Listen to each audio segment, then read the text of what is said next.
Hello. Laura, this is quite low. I don't know. John, can you... Oh. Hiya. Hey. Oh, I like you lot. We like you too. Oh, that's nice of you to say. It's a kind thing. Because, like, earlier on, we've already tackled the whole UKIP and Nigel Farage thing, and I'm getting the feeling that we don't like him very much. Good, I'm among friends. I realise a little bit that what I've just said may be undermined by the fact that I've plagiarised Russell Brand's haircut. And I'm wearing his t-shirt. Revelation. Subscribe here. That's the fans. I would like to ask you, before I start the set, I've got a really important question for you. Do you like my moustache? Yes? That's good, because someone on the way here told me I look like a biblical Bond villain.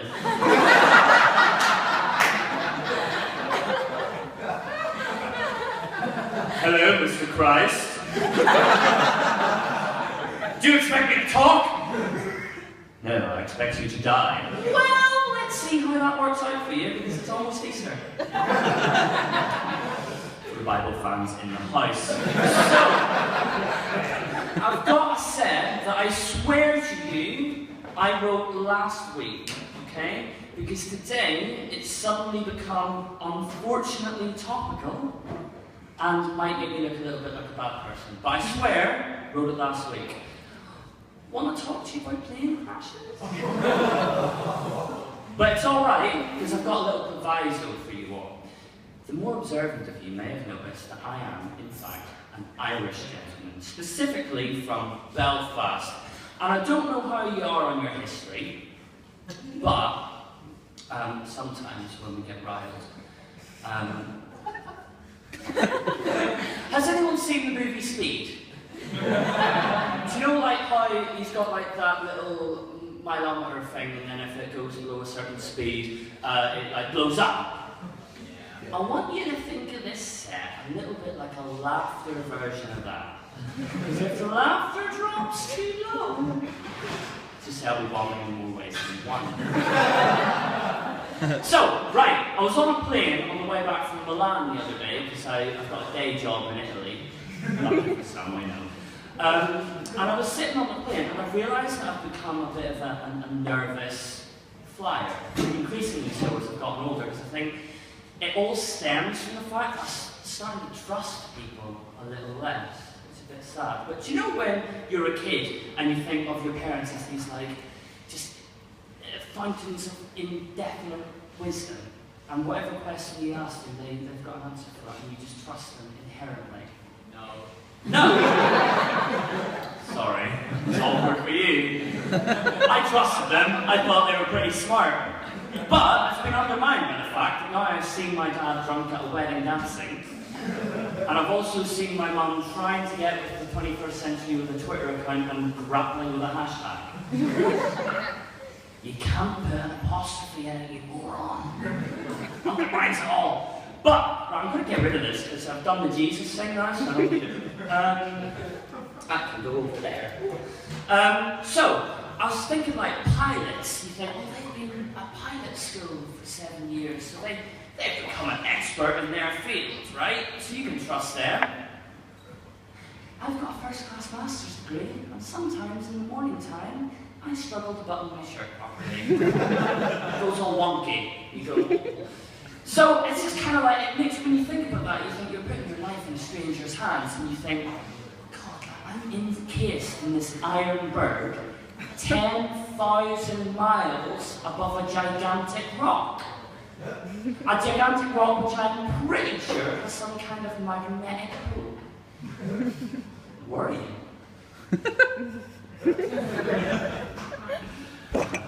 So, right, I was thinking about this, and like actually, before you get on the plane, I think the main thing is that they actually make you feel really uncomfortable before you even just get into that vicinity. Like you're sitting there, and you've got all these security checks, and you take your belt off, you take your boots off, you take your trinkets off, and which in my case is usually quite abundant, and then you take your jacket off, and it's like, yeah, I'm still carrying a little bit of holiday weight.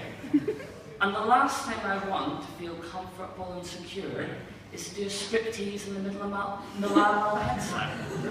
It's just not conducive to a happy occasion for me. And like, then, what's all this about? Be on the lookout for suspicious individuals. I don't really like that because, like, you go, oh, a suspicious looking individual over there. Oh, look, they're a bit suspicious. That man over there, his shirt clashes with his trousers. That woman over there is reading the Daily Mail, despite the fact it's been proven on numerous occasions to be the most libelous paper in the country. And that man has spilled chocolate on his lap. It's suspicious, don't you think?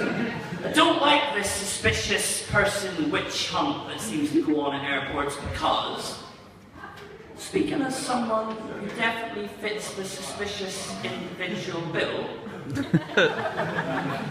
it's unpleasant to have all those glares and gazes from your fellow passengers. It just serves to sort of divide you from each other, to be, like, mistrustful of your fellow man, and it's just not a nice experience. It's like EasyJet has somehow managed to wangle their own freelance Gestapo. Which I don't like very much. And also, there's just morons everywhere. So, like, who can you trust? Because, like, you think about it, oh God, like, just everyone's an idiot. That's something that you, as you get older, you just think everyone's fucking stupid. Me, you, everyone. Like, people that pull doors, people that bite their own tongue when they're eating, people that think that someone who punched their boss in the face should get their job back. No. And then, fun lots of them there, because it just makes you, like, really second-guess yourself the whole time when you're put in this mistrustful position. You think, oh God, I don't know what I can do. I'm currently reading the second Hunger Games book, right? And I was delayed at the gate the other day, and I was like, I wanted to, like, rustle through my bag to get it out, because it was getting quite exciting. But I was worried that people might have thought I was fashioning some improvised incendiary device. And it's not as if I could explain myself, because in my accent, the words catching fire bring back all these memories from the 80s, which aren't at all pleasant. Because back in the day, when we used to ring you up, have a wee chat, there's a bomb over there, by the way, maybe get out. Back in those days, like before, Middle Eastern men with maligned, unfairly maligned group, it was all beery Belfast bastards. And it's like, oh God, I promise you I'm alright. And then, when you get on the bloody plane, when you're, sidling into your seat between the irritants that they've provided you with, Mr. Enthusiastic Death Metal, the whole fucking flight, and this ludicrously small bladder. Oh, sorry, oh, you're going to have to get on it. This is the time, like your finite, precious time in your life that you'll never get back, spent with these guys in the air, in the hands of that pilot. So sometimes you think, why not bother? Maybe just stay inside. Don't leave, don't move, don't go anywhere, just stay in England. Which I suppose brings us back to the whole Nigel Farage thing. I'm going to be honest with all of you.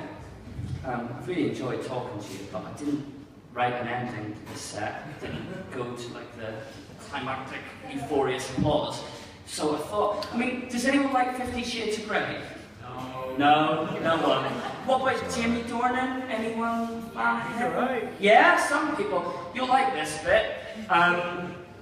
Because I'm from the same time as him. So if you want to sleep with Jamie Dornan, it's not going to happen. But if you close your eyes, sound a bit like him. There's no joke there, it's just that I'm only in Canterbury for one night, and maybe talk to me after. Yeah? Hold you to it. Literally not joking. Been Stephen, really nice to chat to you, and I'll see you all there. Bye.